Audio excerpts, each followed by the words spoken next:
Bom, torcedor vascaíno, vambora para mais um vídeo, mais um pós-jogo. Dessa vez de Vasco da Gama 2, Volta Redonda também 2. Um resultado muito ruim, tá?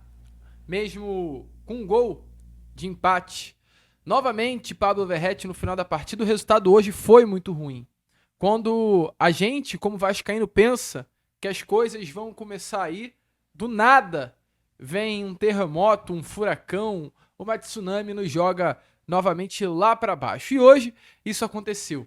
O Vasco, que vinha de 3 bons jogos contra Madureira, Portuguesa e Maricá, numa tarde muito mal, acaba enfrentando uma boa e organizada equipe do Volta Redonda, que hoje vai disputar a Série B do Campeonato Brasileiro dessa temporada de 2025 e sofre, não consegue conquistar a vitória.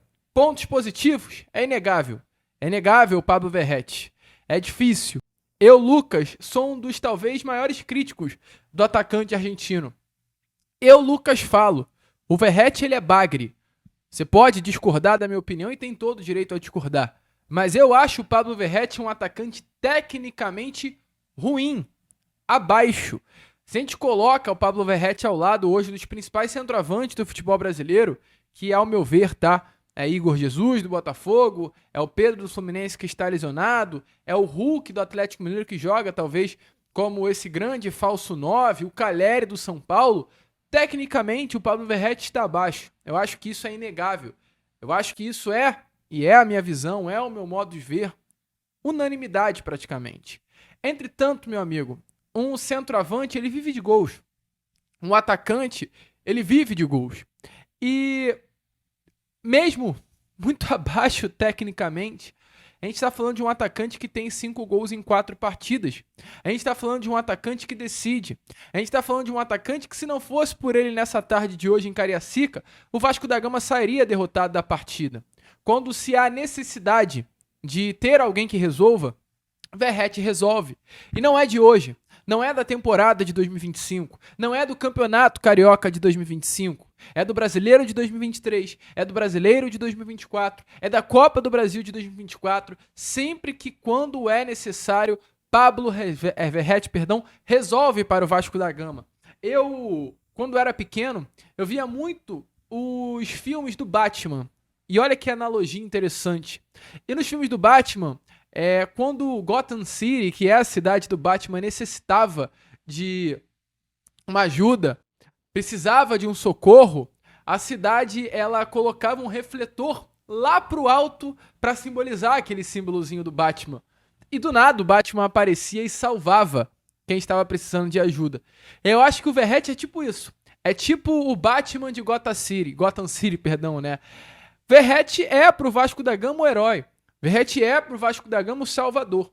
A gente reclama, a gente contesta, muitos não gostam, mas quando se é necessário, dentro das 4 linhas, mesmo tendo Payet, tendo Coutinho, tendo Paulinho, tendo Piton, tendo Léo Jardim, pode ter a convicção de que quem vai salvar o Vasco da Gama é o nosso atacante argentino. Então, assim, ponto positivo, sem dúvida nenhuma, ele, que mais uma vez colocou a bola embaixo do braço e resolveu. Um tempo de bola espetacular, nojento é o argentino, camisa 99 do Vasco da Gama. E de pontos negativos, eu creio que há muitos. Eu acho que hoje, infelizmente, há mais pontos negativos do que positivos a serem falados. Ponto negativo 1, a dupla de zaga. Eu vi até um meme muito engraçado no Twitter agora há pouco, e novamente eu volto a repetir, em desenhos antigos, eu via muito Scooby-Doo. Talvez você se lembre de Scooby-Doo. E o Scooby-Doo sempre era por objetivo pegar um vilão, correr atrás de um vilão, um monstro, algo do tipo. E o monstro, no final, nunca era um monstro de verdade. Era sempre um ser humano escondido numa fantasia de monstro. E eu vi um meme no Twitter dessa fantasia. No caso, tirando o capuz do Lucas Oliveira e do João Vitor e aparecendo o Léo Pelé e o Maicon no lugar deles por trás do personagem. E definitivamente é isso. Porque durante o primeiro tempo, o Vasco ele não fez uma boa partida hoje, tá? De modo geral, a partida hoje do Vasco da Gama foi ruim e deu azar de talvez nesses 3 jogos do time principal, hoje o quarto, ter feito o pior jogo contra a melhor equipe. O Volta Redonda ele tem uma equipe mais organizada e melhor do que a do Maricá, do que a da Portuguesa, do que a do Madureira. Então, se o Vasco jogar dessa forma contra equipes melhores tecnicamente, vai dar ruim. E hoje nitidamente deu ruim.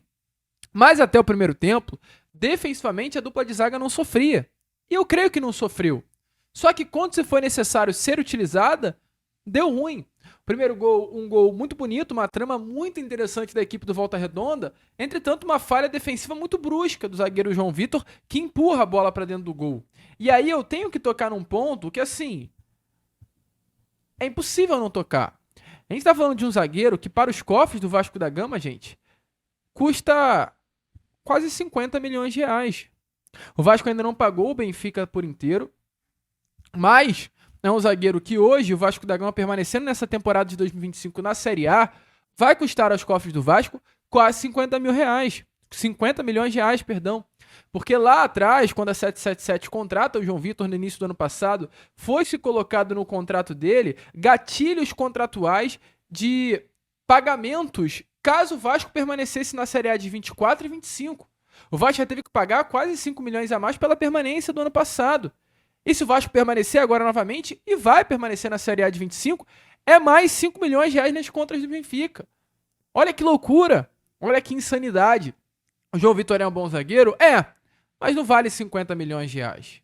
E aí a gente olha para o lado, olha para o Lucas Oliveira, que deu um mole grotesco nessa partida de hoje. Grotesco, muito mal, o senhor Lucas Oliveira. Vinha de 2 jogos muito interessantes contra a Madureira e contra a Portuguesa, mas hoje foi mal. Quando se foi necessário ser utilizado, foi mal, foi abaixo. Então, assim, hoje o Vasco enfrentou o melhor adversário, talvez dos que tem enfrentado até agora nesse Campeonato Carioca, até porque não tivemos nenhum clássico. E quando se foi necessário ver um pouquinho mais desse grupo, ficou faltando. O senhor Alex Teixeira muito abaixo, o senhor Paulinho Paula muito abaixo, o senhor Jair muito abaixo, fez um lindo lance naquele gol de pênalti, né, na penalidade máxima. Entretanto, também muito abaixo o senhor Jair e o senhor Felipe Coutinho, que foi vaiado. E posso te falar, tem que ser vaiado sim. Tem que ser vaiado. A partir do momento que você joga num clube como o Vasco da Gama, que tem 20 milhões de torcedores espalhados ao redor do Brasil, um clube que em Cariacica esgota os ingressos e bate novamente o recorde. O Vasco hoje ele bate um recorde que já era do próprio Vasco. O Vasco hoje ele leva para Cariacica, meu amigo torcedor vascaíno. Eu quero confirmar aqui a vocês direitinho o público que acompanhou essa partida de hoje. O Vasco leva a Cariacica hoje exatamente 21.626 pessoas. O Vasco leva para um estádio, que é o estádio Kleber Andrade, quase 22 mil pessoas. O Vasco é o detentor do recorde desse estádio. Salvo engano, os 3 maiores públicos do estádio Kleber Andrade é do vascaíno, que merecia ver hoje sim no Espírito Santo uma vitória e não viu. Então, antes que você, e volta a repetir, você tem todo o direito, mas eu tenho todo o meu direito também de falar e de pensar do jeito que eu quero. O Coutinho merece vaia, porque o Coutinho não jogou hoje. O Coutinho não jogou hoje. O Coutinho fez um lindo gol contra a equipe da Portuguesa em São Januário, que, é claro, animou o vascaíno, deixou o torcedor vascaíno alegre, deixou o torcedor vascaíno feliz, deu esperança para o torcedor vascaíno. Entretanto, meu amigo torcedor, novamente hoje foi uma partida ruim do Coutinho. O que fez Felipe Coutinho na primeira etapa? Absolutamente nada. E estamos falando de um torcedor que está aguardando o Felipe Coutinho jogar aquele futebol que a gente sabe que ele tem desempenho para atuar. E não atuou. Assim como o senhor Dimitri Payet também na segunda etapa, não jogou bola. O Payet, gente, ele erra 3 escanteios seguidos. 3 cruzamentos horrorosos. E no quarto, o Lucas Piton acho que olha para ele e fala: Payet, chega, deixa que eu cruzo agora. Ele bota a cabeça na bola do Verratti para fazer o gol de empate do Vasco. Então, assim, dos jogadores que a gente mais esperou hoje, a não ser o Verratti, todos decepcionaram, ao meu ver, tá? Eu acho que o Coutinho decepcionou. Eu acho que o Payet, quando entrou, decepcionou. Eu acho que o Paulinho decepcionou. Eu acho que O Tietê decepcionou, o Alex Teixeira decepcionou, o Léo Jardim no segundo gol decepcionou. É claro que o atacante do Volta Redonda ele teve uma frieza impressionante. Mas eu já fui goleiro, eu agarrei. Pra quem já me viu na rua ou me viu nas fotos lá do meu Instagram, viu? Eu sou muito alto, eu tenho 1,97 m de altura, pra você que não sabe. E eu agarrei, eu passei toda a minha adolescência agarrando em futebol. Quase que eu viro profissional, quase mesmo. Tinha qualidade pra isso. Talvez se meus pais insistissem um pouquinho, eu virasse um. E eu sei que o goleiro, naqueles momentos, o goleiro ele vai ao racha, meu amigo. Ele não pode ter essa indecisão. E eu senti o Léo Jardim muito indeciso no segundo gol do Volta Redonda. É claro, foi um erro grotesco do Lucas Oliveira, que não apaga a falha dele. Mas o Léo Jardim poderia ter ido de uma forma mais pra abafar, sabe? A bola já tava dentro da área. Abafava, tirava o espaço do zagueiro ou segurava. Ou segurava. De segurar ali na linha do gol. Quando o zagueiro dominasse, vir com tudo abafando. Ele ficou meio indeciso. A bola estava em perfeitas condições pro zagueiro. Ele deu uma distância, né? Ele abriu o braço, fez todo o manual perfeito, mas ele deu uma distância pro atacante do Volta Redonda o suficiente para ele conseguir dar aquela cavada. Se ele segura, o atacante do Volta Redonda não ia cavar. Se ele abafa com tudo, não ia dar nem tempo do atacante do Volta Redonda pensar numa cavada. Tem um ditado, e com todo o respeito do mundo, eu tô falando pela vivência que eu tenho de futebol, mas tem um ditado que diz que o goleiro ou ele é maluco, ou ele é... uma palavra que eu não posso falar até pelos direitos do YouTube. Peço perdão se você se sentiu ofendido, mas é um ditado que a gente usa. Por quê? Ou o goleiro ele é doido da cabeça e ele se entrega em todas as jogadas, ou ele é fresco e tem medo. Por que essa frase ele é dita? E eu volto a repetir, gente. Eu não concordo com essa frase, mas é uma frase dita no meio do futebol. E eu tô dizendo a vocês pela vivência que eu tive, pela experiência que eu tenho. E por que eu tô falando isso? Porque ou o goleiro ele se atira na bola com uma loucura, ou ele não é goleiro.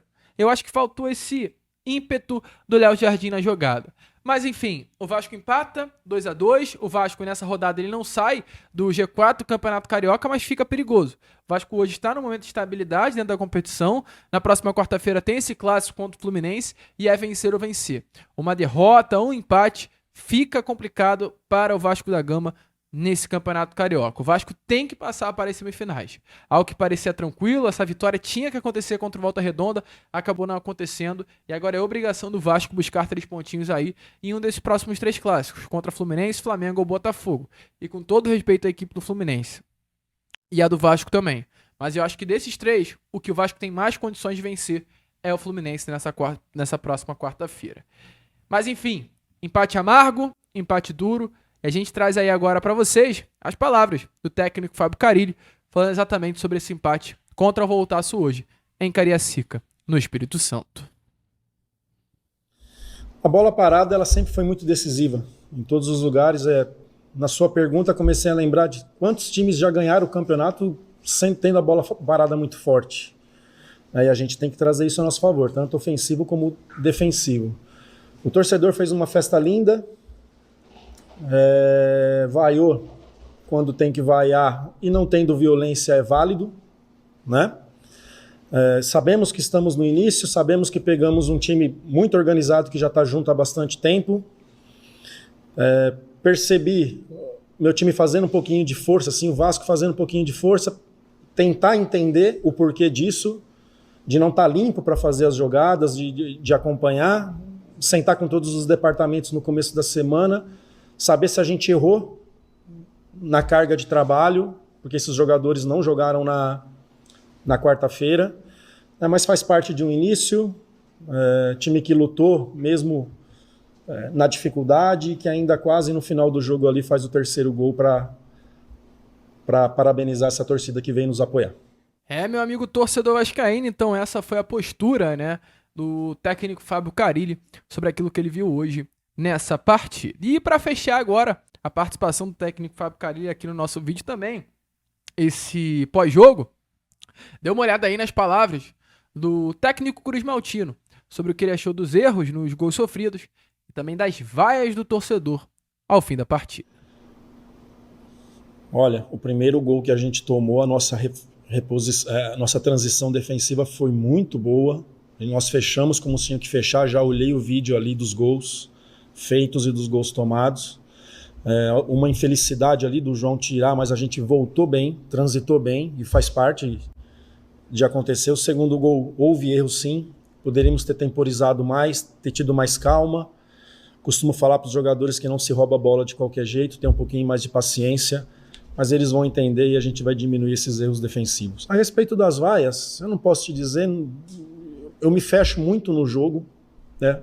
Concentro ali e converso muito com as pessoas que estão ali no trabalho do jogo comigo, né? Não sei o que te dizer. Mas a partir do momento que não tenha violência, tudo é válido. Meu amigo torcedor vascaíno, empate amargo em Cariacica, e agora é aguardar para ver o que irá acontecer nessa próxima contra o Fluminense. A gente vai ficando por aqui, tá? Esse foi o nosso pós-jogo de Vasco da Gama 2, Volta Redonda também 2, e já às 7 horas da manhã estaremos aí novamente, trazendo ainda mais novidades e informações sobre o nosso Cruz Maltino.